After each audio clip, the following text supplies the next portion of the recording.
মাত্র ১২ বছর বয়সেই সৌন্দর্যের ঝলকে বিশ্ববাসীর মন কেড়েছে ভারতের কিশোরী।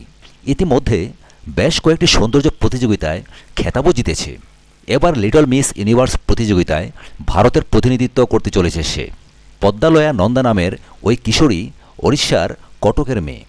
সে স্থানীয় স্কুলে অষ্টম শ্রেণীতে পড়ে।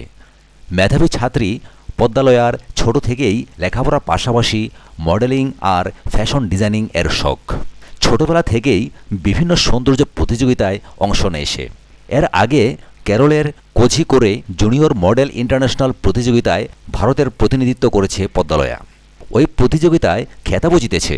এছাড়াও ভারতের best preteen GMI people's choice, best preteen GMI choice of jury এর মতো একাধিক প্রতিযোগিতায় জয়ী পদ্মালয়া এবার লিটল মিস ইউনিভার্স প্রতিযোগিতায় অংশ নেওয়ার সুযোগ পেয়েছে।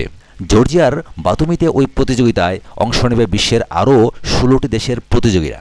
ওড়িশার মুখ্যমন্ত্রী নবীন পট্টনায়কের সঙ্গে পদ্মালয়া।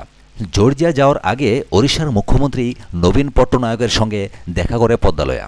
পদ্মালয়ার বাবা সুপ্রিম কোর্টের আইনজীবী প্রসন্ন কুমার নন্দা, মা শুভসন্ধ্যা প্রিয়দর্শিনী, পেশায় চিকিৎসক। তা সত্ত্বেও মেয়ের মডেলিংকে সমর্থন এবং উৎসাহ দিতে কমতি করেননি তারা। লিটল মিস ইউনিভার্সে মেয়ের সাফল্য চাইছেন। সাথে থাকার জন্য অসংখ্য ধন্যবাদ। পরবর্তী এক্সক্লুসিভ সংবাদের জন্য আমাদের চ্যানেলটিকে সাবস্ক্রাইব করবেন এই আশা রাখি। ধন্যবাদ।